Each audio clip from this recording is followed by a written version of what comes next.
La Ferrari SF26 est enfin arrivée, nous l'avons vu en direct lors du shakedown à Fiorano, nous avons également vu les rendus et dans la vidéo d'aujourd'hui, nous allons découvrir les principales nouveautés techniques car il y en a beaucoup, même si c'est la version initiale de la Ferrari de 2026. Nous allons commenter, examiner les avantages et les différents choix structurels par rapport à d'autres équipes comme Mercedes, faire quelques comparaisons, parler aussi des paroles d'Hamilton et de Leclerc ainsi que de Frédéric Vasseur de Loachera et sentir quel est l'environnement interne de Ferrari, quels sont également les objectifs qu'ils souhaitent atteindre cette saison.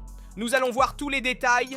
Avant de commencer, je vous rappelle bien sûr de laisser un like, de vous abonner, d'activer les notifications pour ne manquer aucune actualité sur la Formule 1 et sur Ferrari. Je vous remercie de tout cœur pour le soutien que vous m'avez apporté en direct ce matin lorsque nous avons vu la Ferrari. Pour la première fois, vous étiez très nombreux et donc un grand merci les gars, merci de tout cœur. Maintenant, commençons tout de suite avec la vidéo. La monoplace avec laquelle Maranello entre vraiment dans la nouvelle ère réglementaire de la Formule 1 n'est pas une simple évolution, ce n'est pas un ajustement du projet précédent, c'est une rupture nette avec le passé. Une Ferrari conçue pour repartir de zéro, pour donner à Leclerc et Hamilton un outil avec lequel revenir se battre devant, dans un contexte technique complètement nouveau. En effet, la SF26 naît d'une véritable feuille blanche. La voiture est plus courte, plus étroite, plus légère, mais surtout elle est conçue autour d'une unité de puissance complètement repensée, où pour la première fois la partie thermique et la partie électrique ont un poids pratiquement équivalent. C'est un changement de paradigme qui a obligé tout le monde dans le département technique dirigé à l'OXR à repenser chaque détail. Et déjà ici, nous arrivons au premier aperçu de la Ferrari. En effet, cette Ferrari ne copie personne, mais dialogue avec ce que les autres ont fait. On peut voir des influences de McLaren, on reconnaît certains choix conceptuels similaires à ceux de Mercedes, mais le projet reste cohérent avec une philosophie qui lui est propre. Ce que nous voyons aujourd'hui n'est pas encore la Ferrari définitive du début qui arrivera à Melbourne en Australie lors de la première course de la saison. C'est la base, le point de départ sur lequel travailleront les aérodynamiciens lors des tests de Barcelone et dans les premières phases de développement. Mais c'est une base qui raconte beaucoup en effet. Commençons par l'avant. Ferrari revient avec la suspension push-rod, abandonnant le Tyrrell après une seule saison, abandonnant donc le schéma pull-rod. Un choix qui est devenu presque obligatoire avec la fin de l'ère effet de sol telle que nous la connaissions. Le triangle supérieur est très ouvert, celui inférieur est extrêmement compact et le système montre une complexité supérieure à celle observée jusqu'à présent sur d'autres voitures de 2026. Nous avons tout de même un effet anti-plongée accentué sur la suspension avant, mais la véritable nouveauté est le positionnement du bras de direction reculé derrière le triangle inférieur. Une solution qui vient de la marche et qui est ensuite passée au brocoli et qui arrive enfin chez Ferrari, qui a décidé de l'interpréter à sa manière pour améliorer la propreté des flux vers les flancs. Le nez change également complètement. En effet, il est creusé en dessous avec deux piliers très visibles qui soutiennent l'aile avant et canalisent le flux central vers l'arrière. L'aile est pour l'instant délibérément basique. Le profil principal est plat. Les déflecteurs sont simples et nous avons un pied de plancher non exagéré. C'est un choix clair. D'abord, on travaille sur l'équilibre mécanique, puis sur l'aérodynamique, plus agressive, et ensuite aussi sur les détails. L'empattement raconte aussi une histoire intéressante. En effet, Ferrari ne semble pas avoir poussé jusqu'à la limite maximale de l'entre-axe. La SF26 est probablement plus courte de quelques centimètres, un choix fait pour économiser du poids et trouver le meilleur compromis avec les nouvelles dimensions réduites de la monoplace. En effet, chaque centimètre compte, surtout lorsque l'objectif est de se rapprocher du poids minimum de 678 kg. Sur le front du poids, le projet a été tout sauf simple. En effet, à Maranello, ils savent que le début sera compliqué. Ils ont quelques kilos de plus et c'est presque inévitable, tant pour les choix de l'aérodynamique que pour les choix de la power unit. Le plan est clair, il passe par un plan de développement agressif pour arriver rapidement à la limite réglementaire, tandis que les autres équipes risquent de partir beaucoup plus loin. En regardant les flancs, on remarque immédiatement la nouvelle philosophie de refroidissement. Les prises d'air sont triangulaires, très creusées dans la partie la plus basse. Évidemment, il s'agit de la partie de la zone d'entrée de la bouche au radiateur et l'undercut reste marqué mais moins extrême par rapport à la SF25. La carrosserie se resserre fortement vers l'arrière, suivant une forme de Coca-Cola très épurée, moins extrême que celle de Mercedes. Et c'est ici qu'intervient le travail effectué par les motoristes. En effet, la nouvelle unité de puissance a été conçue pour réduire au minimum les masses rayonnantes. Le moteur fonctionne à des températures et des pressions jamais vues auparavant, grâce à une culasse en acier qui permet de limiter le refroidissement refroidissement nécessaire et cela libère de l'espace, réduit la résistance aérodynamique et offre aux aérodynamiciens une plus grande liberté. Il est également intéressant de noter la zone centrale avec un bergeboard composé de 3 éléments en escalier soutenus par 2 tirants, l'un clairement aérodynamique et l'autre structurel. C'est une solution raffinée qui vise à gérer le flux vers le fond, de manière très précise, et c'est la première fois que nous la voyons sur la Ferrari, elle n'est présente dans aucune autre équipe. Le fond montre pour l'instant seulement 2 soufflages diagonaux près de la sortie, mais il est évident que ce sera l'une des zones les plus développées au cours de la saison. Nous avons également une sorte de trou présent à côté du diffuseur, qui est un extracteur d'air servant à faire converger les flux vers l'arrière et donc à l'extérieur de la voiture, et cette fente est également présente sur la Mercedes. L'aéroscope reste petit et triangulaire, avec une dérive verticale très prononcée. Il n'y a pas de radiateur central vu sur d'autres voitures, comme par exemple sur Mercedes. C'est un choix contre-courant qui confirme comment à Maranello ils ont suivi une voie autonome, sans se laisser trop influencer par les adversaires ou même par d'autres équipes clientes. Il y a aussi un retour au passé. La suspension arrière revient à un pushrod, un choix qui n'avait pas été vu depuis plus de 15 ans. Et cela a obligé à redessiner complètement la boîte de vitesse, déplaçant les cinématiques vers le haut et libérant la partie inférieure du diffuseur. C'est une décision lourde qui montre à quel point Ferrari croit en ce concept très extrême.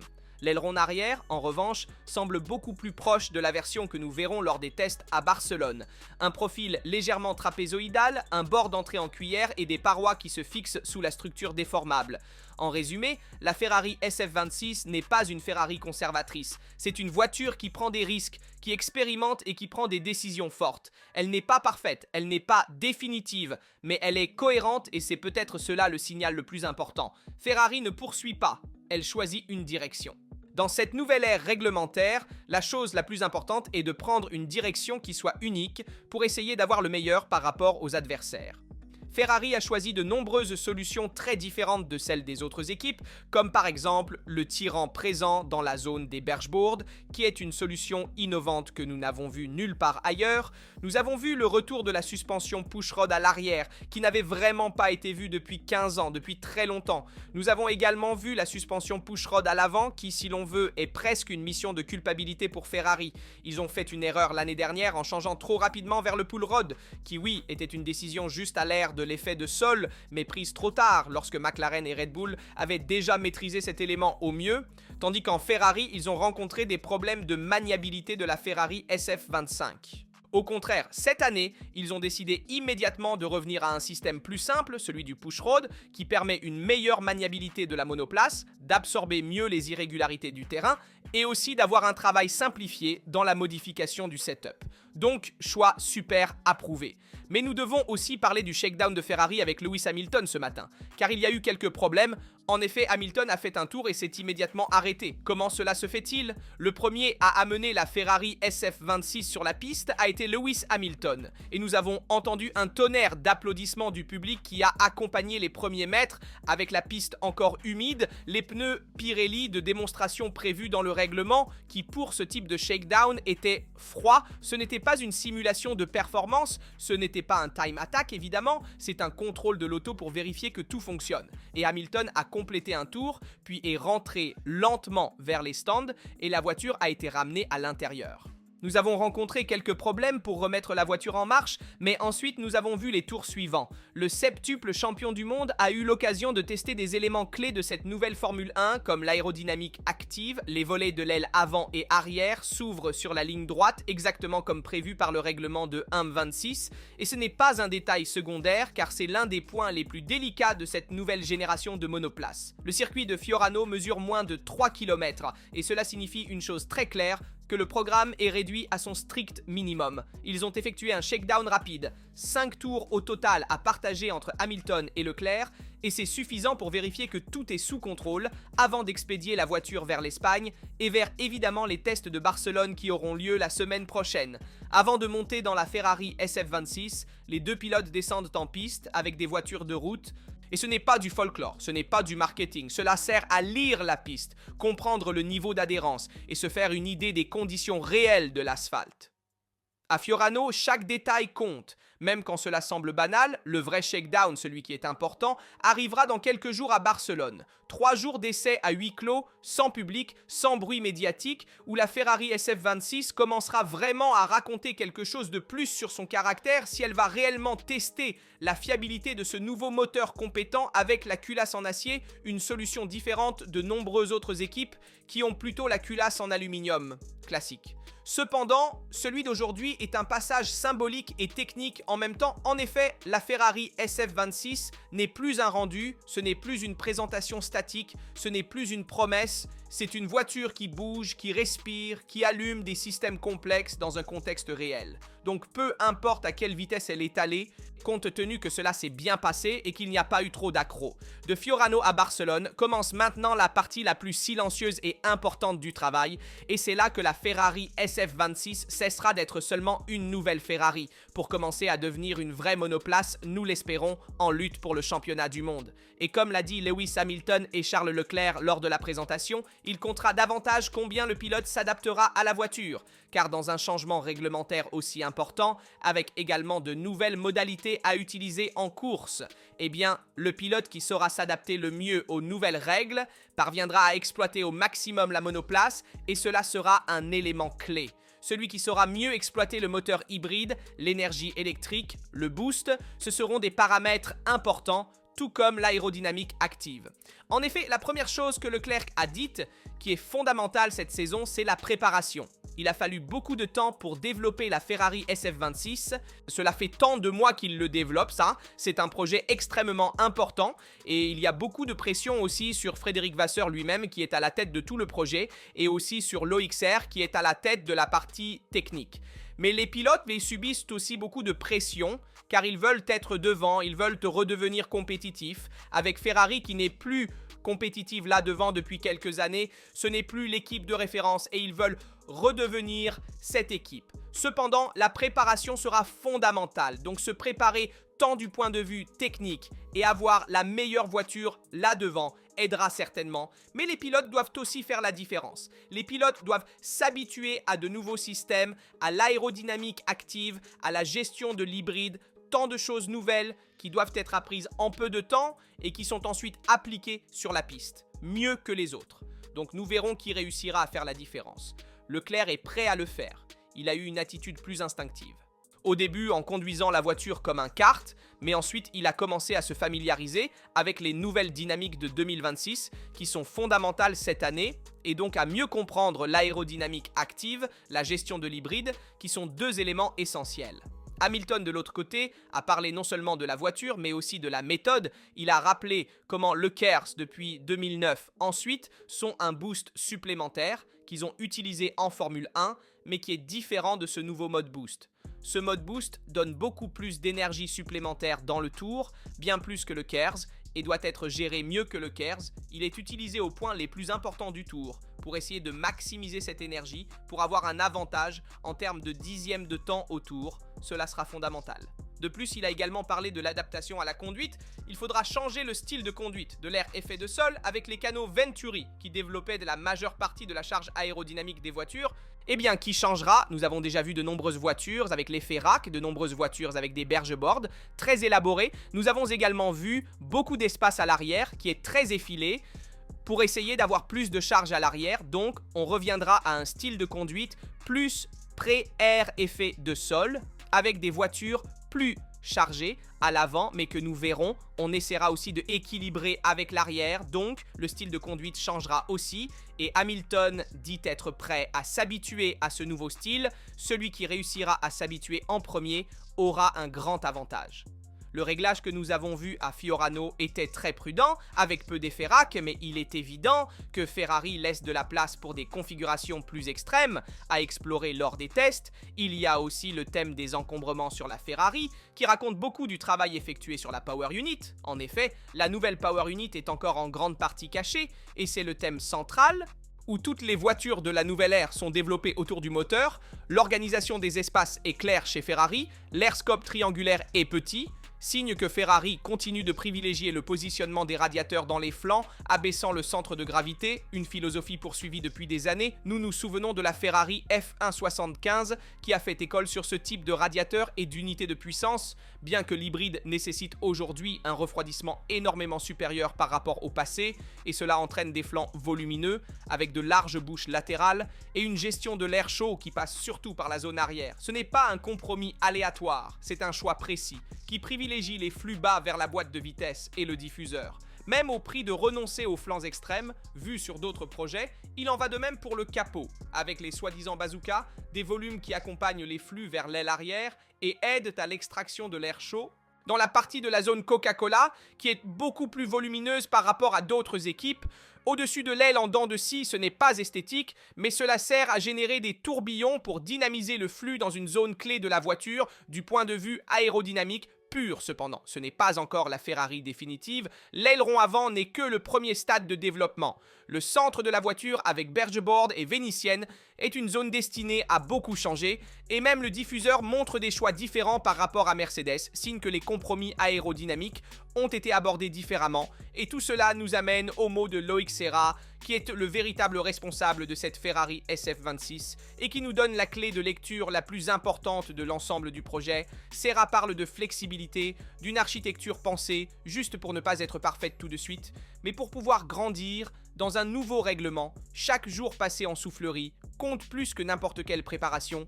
Et toute prestation, c'est pourquoi la SF26 vue Fiorano n'est qu'une version A, l'efficacité, dit Serra, est le véritable objectif. Efficacité aérodynamique, intégration de l'aérodynamique active, gestion de l'énergie, ce sont des éléments clés qui doivent travailler ensemble, pas comme des compartiments étanches. Et ici revient le concept de projet collectif.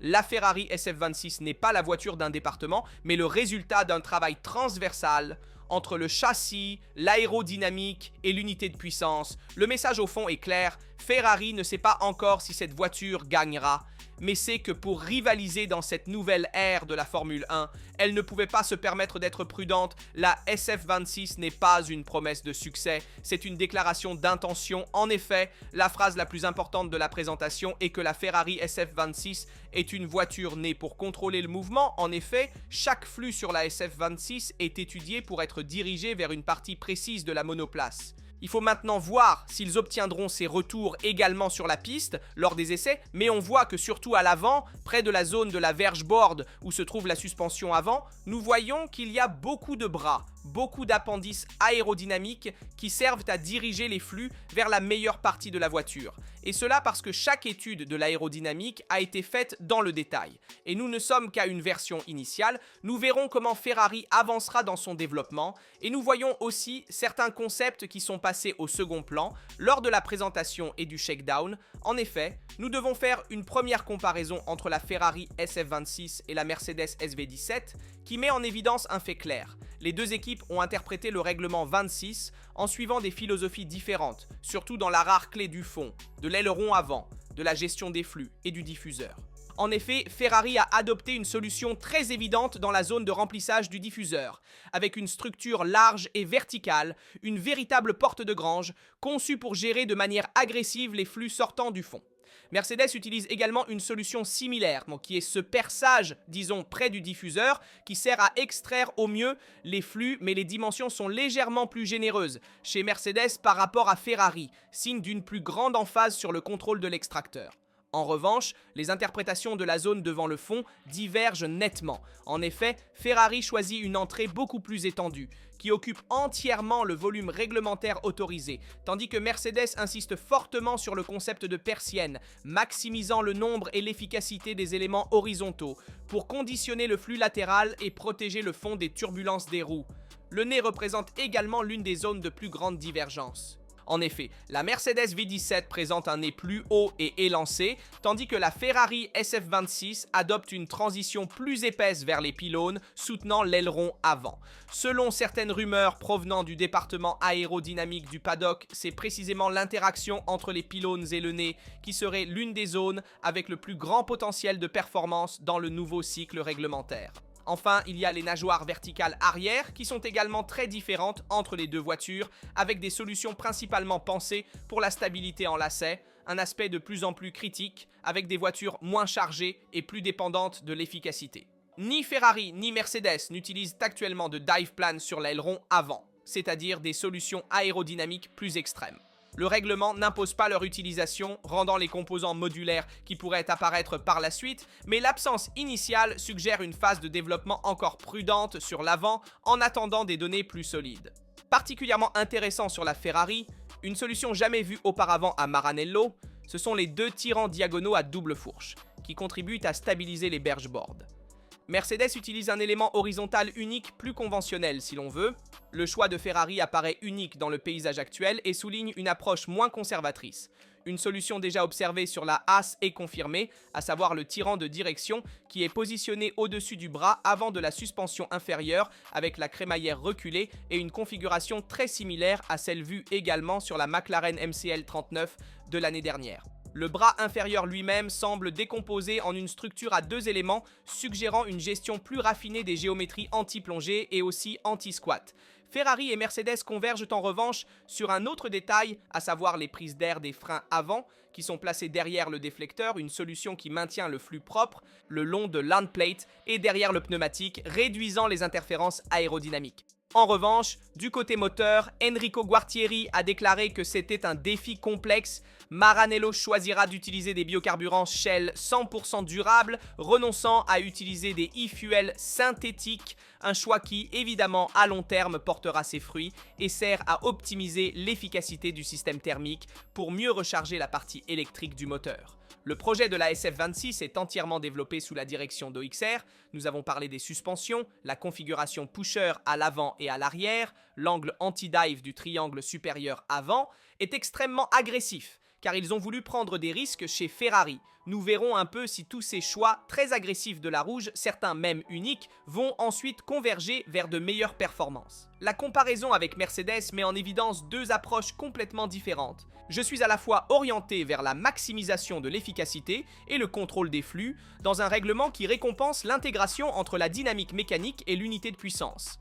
Évidemment, le vrai jugement ne viendra que lorsque les voitures seront sur la piste. Faites-moi savoir votre avis sur cette nouvelle Ferrari, sur la présentation, le shakedown, les paroles de Hamilton, Leclerc, Vasseur, Loixera et aussi la comparaison avec Mercedes. Selon vous, cette Ferrari peut-elle être devant pour se battre pour les victoires? Peut-elle lutter pour le titre? Quelles sont vos impressions? Je suis curieux de lire et de répondre à tous vos commentaires. Comme toujours, je vous rappelle de laisser un like, de vous abonner, d'activer les notifications pour ne manquer aucune vidéo sur le thème de la Formule 1 et de Ferrari. Ici, c'est tout pour le moment, on se retrouve dans une prochaine vidéo.